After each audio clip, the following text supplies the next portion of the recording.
Mental hospital के room में एक सिस्टर रात की शिफ्ट का राउंड ले रही थी। राउंड लेते लेते वो रूम नंबर 11 के पास आके पहुंच गई। सिस्टर ने धीरे से दरवाजा खोला। अंदर बेड पे 27 साल की एक खूबसूरत सी लड़की दीवार को एकटक देख धीमी आवाज में कुछ फुसफुसा रही थी। उसे देख सिस्टर को थोड़ा अजीब लग रहा था। कमरे के अंदर जाने के लिए उसके पैर जैसे मना कर रहे थे। उस मेंटल हॉस्पिटल में ऐसे कई सारे अजीब पेशेंट्स थे और मानसिक बीमारी वाले पेशेंट्स का ऐसे बर्ताव करना काफी आम बात है। और वो एक सिस्टर थी तो उसके लिए तो ये रोज का ही काम था। लेकिन उस सिस्टर का उस मेंटल हॉस्पिटल में आज पहला दिन था। रात का सन्नाटा और अचानक से आती हवा के कारण होने वाली दस्तक उस खौफनाक मंजर में और भी डर पैदा कर रही थी। अंदर जाऊं या नहीं इस गहरी सोच में वो पड़ गई थी।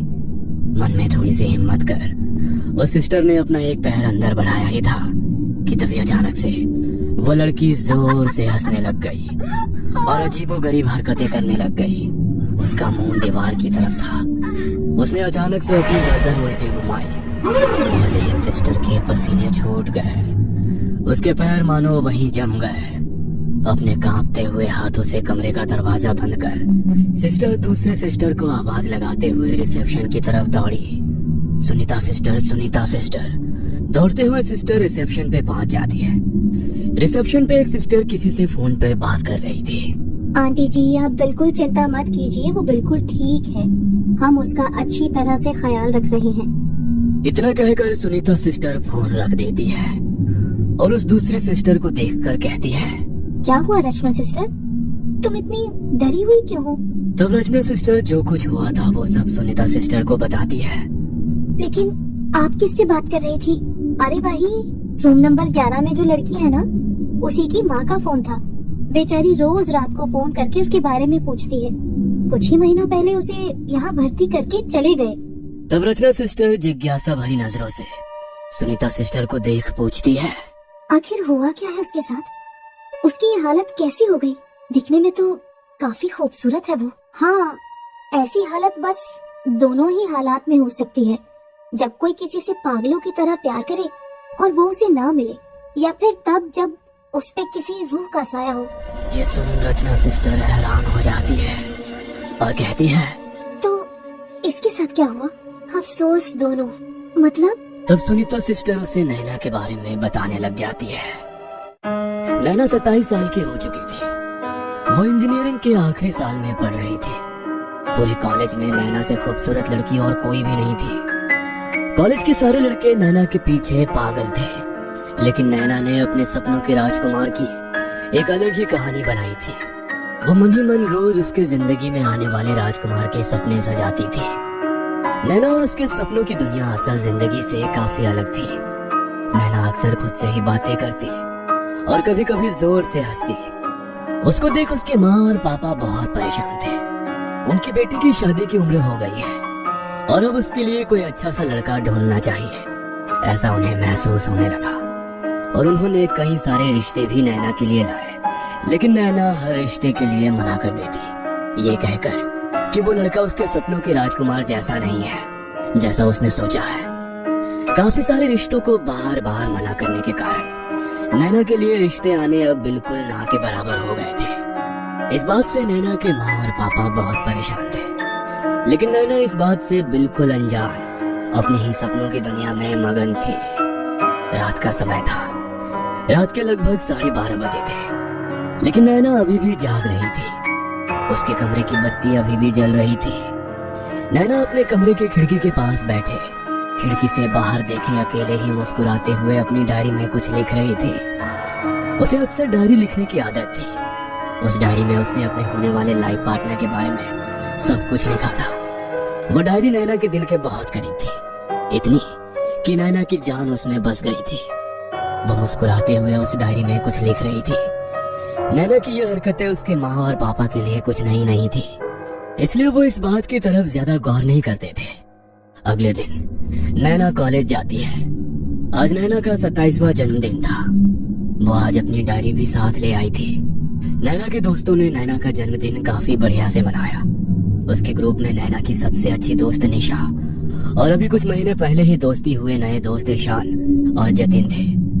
दोनों मन ही मन नैना को पसंद करते थे, लेकिन ये बात दोनों ने अभी तक नैना से नहीं कही थी और ना ही एक दूसरे से। उस दिन नैना कॉलेज की लाइब्रेरी में अपनी डायरी में कुछ लिख रही थी और तभी अचानक उसे अपनी माँ का फोन आया। वो जल्दी जल्दी अपनी डायरी वहीं भूल गई।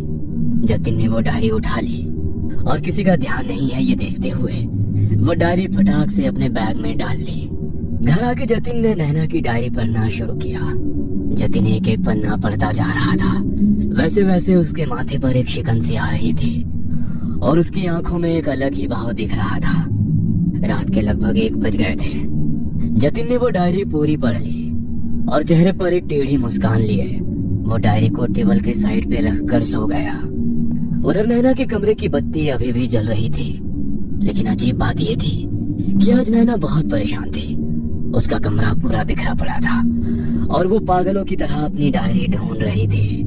कमरे से आती आवाजों के कारण उसकी माँ की नींद खुल गई और वो नैना के कमरे के पास आ गई और उसके कमरे के दरवाजे पे ठक ठक की और पूछा, नैना, नैना तू ठीक तो है ना? पर नैना का कोई जवाब नहीं आया। उसकी माँ ने उसे फिर से आवाज लगाई, नैना बेटा, तू ठीक तो है ना? हाँ हाँ माँ, मैं ठीक हूँ बेटा, बहुत रात हो गई है, सो जा। इतना कहकर उसकी माँ सोने के लिए चली गई। इधर नैना को रोना आ रहा था। उसे ऐसा लग रहा था जैसे उसने अपनी सबसे कीमती चीज खो दी है, जिसमें उसने अपने सारे सपने संजोए थे। अपनी आंखें पोंछते हुए नैना ने कमरे की बत्ती बुझा दी और वो सो गई। काफी मशक्कत के बाद उसकी आंख लग गई। अगली सुबह नैना कॉलेज आई थी, लेकिन वो बहुत उदास लग रही थी। उसे उदास देख निशा ने उससे पूछा, क्या हुआ नैना, तुम इतनी उदास क्यों लग रही हो? निशा, मेरी वो डायरी तुम्हें याद है जिसमें मैं अपनी सारी बातें लिखती थी? वो कहीं खो गई, मुझे नहीं मिल रही। ईशान वहीं खड़ा था। उतने में जतिन वहां आ जाता है। जतिन को देख नैना की आंखें फटी की फटी रह जाती है।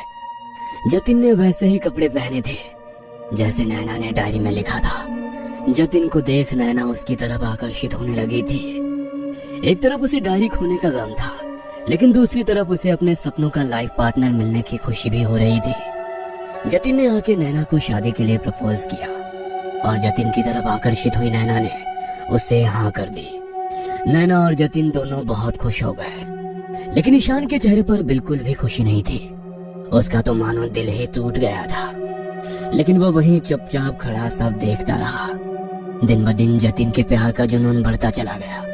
वो नैना के प्यार के लिए पागल होने वाली हरकतें करने लगा। वो किसी को नैना के पास आने नहीं देता था, यहाँ तक कि उसने निशा को भी नैना से दूर कर दिया। एक दिन तो हद हो गई। जतिन ने ईशान के साथ मारपीट कर दी। जतिन नैना के प्यार के लिए अजीबोगरीब हरकतें करने लगा। कभी अपने पूरे शरीर पर नैना का नाम खून से लिखता, तो कभी अपने खून से लिखे लव लेटर्स नैना को भेजता। नैना को भी अब जतिन के ऐसे बर्ताव से डर लगने लगा था। एक दिन नैना जब जतिन के घर गई तो नैना को वहाँ उसकी डायरी मिल गई।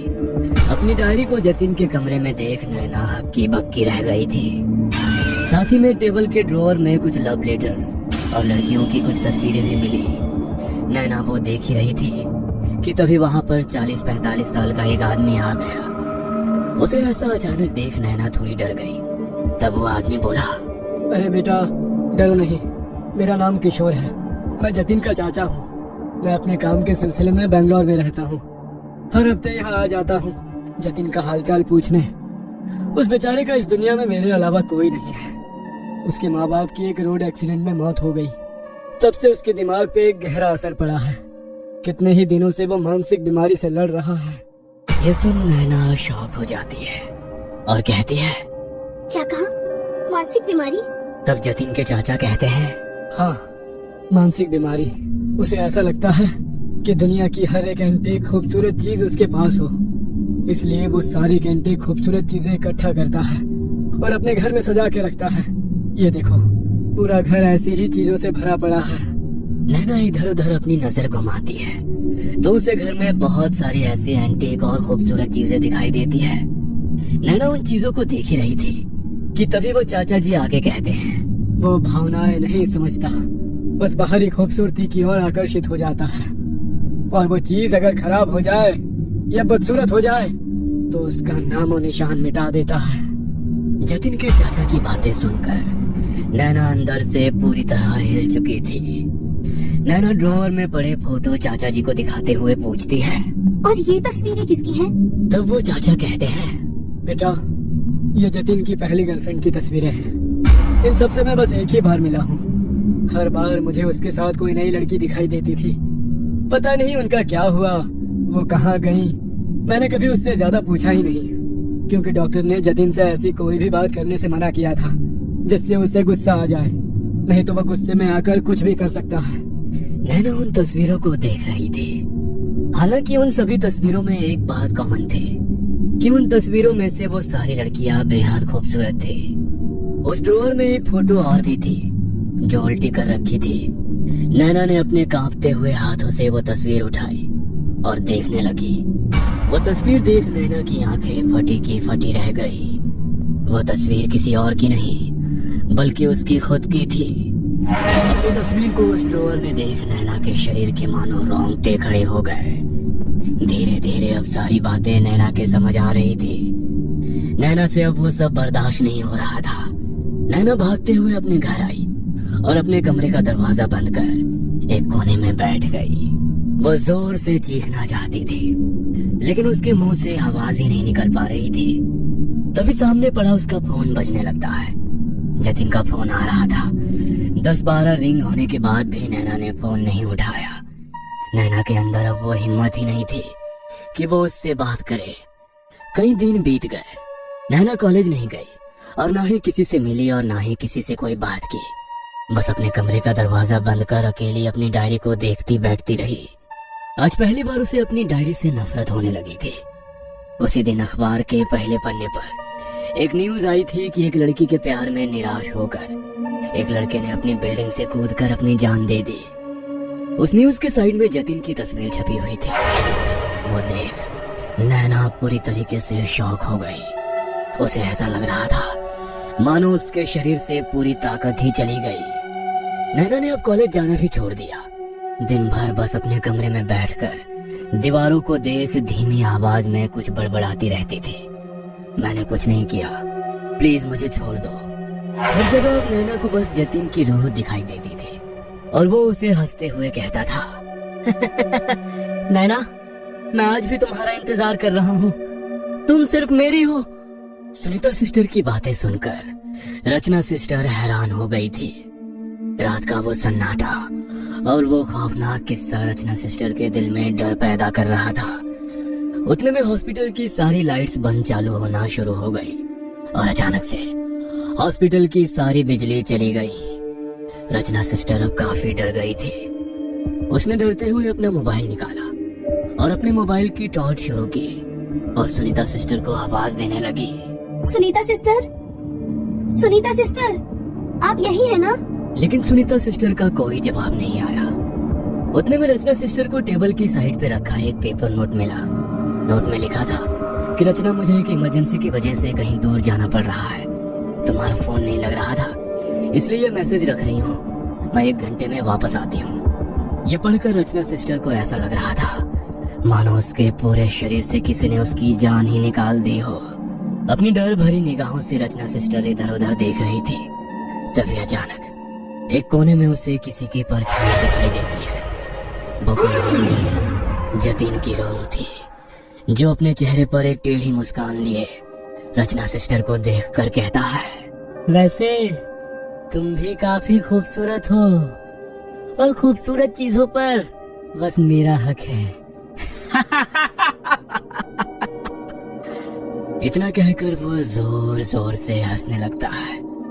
सपनों की दुनिया और असल जिंदगी में बहुत फर्क होता है, इतना कि कभी कभी वो जिंदगी और मौत की हदें भी पार कर देता है। ये कहानी आपको अच्छी लगी हो तो हमें सब्सक्राइब करें, हमारा इंस्टाग्राम और फेसबुक पेज जरूर फॉलो करें। और हाँ दोस्तों, सब्सक्राइब करना भूलना मत।